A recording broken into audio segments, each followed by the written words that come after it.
Hello guys, welcome to the official YouTube channel of TechSarge, where we share all types of legal, taxation and financial matters that help you in taking control of your business and personal finances ably. आज की video में हम discuss करेंगे doctrine of reasonableness. Doctrine of reasonableness is a term which is for setting up a proper nexus between the result derived and the measures taken towards it. Explain करते हैं इसको. Doctrine of reasonableness in administration law sets up quite a bit of parameters that helps in deriving certain results for a cause that have taken place.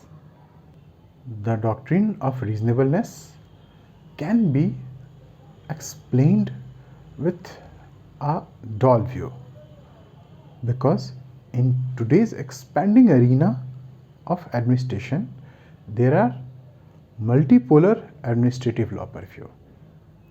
Let's see to that.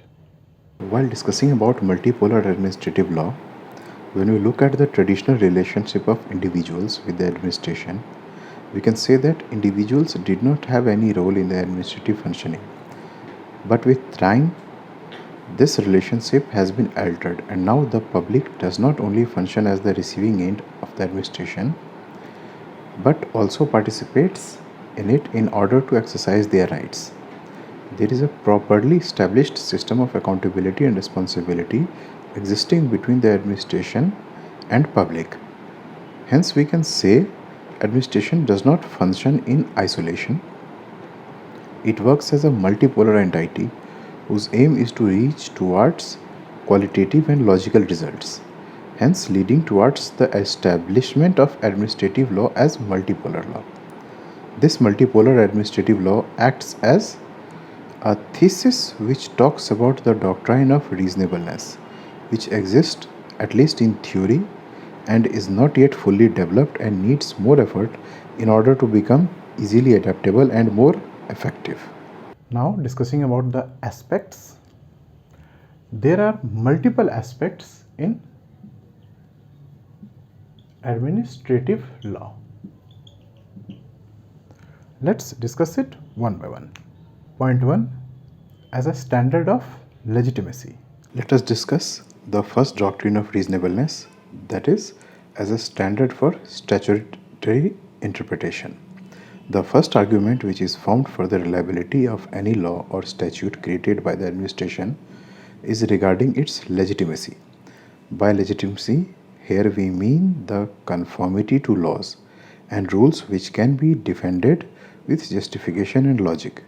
Logic of law is based on reason, and any law or rule which is backed by proper reasoning has fewer problems and has greater degree of acceptability and obedience. Hence, legitimacy is claimed through reasonability. Point 2. As a standard of statutory interpretation. Let us discuss the second point of doctrine of reasonableness as a standard for statutory interpretation. The aim behind every statutory interpretation is to arrive at a reasonable reading of the statute. The conformity to reasonableness is achieved by keeping check on two factors. These two factors are avoidance of unreasonable or absurd results and contextual reasoning. As a matter of common knowledge that the presumption behind the construction of statute is not to leave them with any absurd interpretation.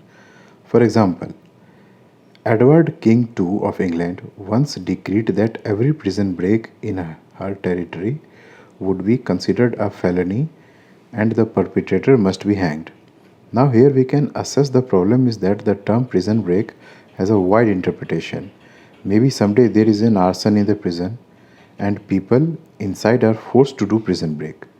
The question is whether in this situation also the statute will be interpreted literally.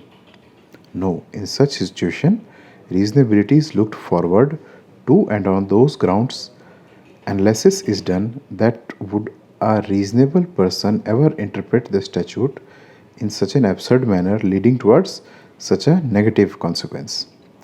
The second factor discussed above is contextual reasoning, which means that how your law is constructed and what it says.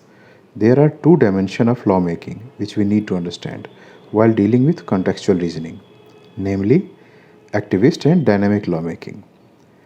Activist lawmaking means when we already emerged or a consensus driven idea is taken up and turned into a law.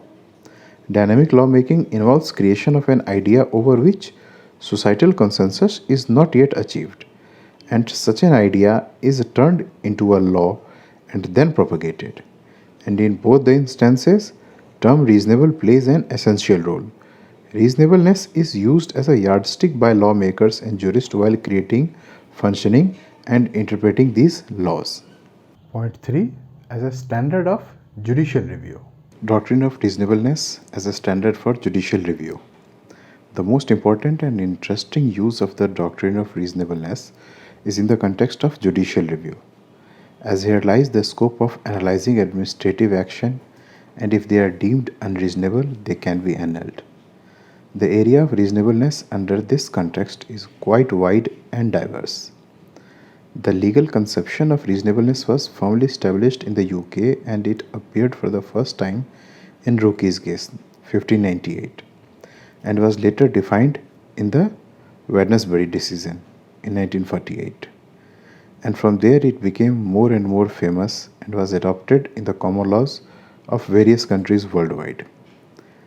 We have also adopted this doctrine from the British law. When we talk about judicial review, we study its impact on administrative discretion. Administrative action, on one hand, has been given complete freedom, but on the other hand, its decisions are reviewed on the basis of merit of the decision. So, this was all in this video of Doctrine of Reasonableness. I hope you have liked the video. If there is anything else that you want us to share or make a video on, you can write in the comment box. Do comment on the channel for anything that you would like to know or anything that you would like to share with us. We will definitely work upon it and you can expect a reply ASAP. Keep showering the love and subscribe our channel if you have not already. Thank you for watching the video. We'll see you in the next video. Thank you.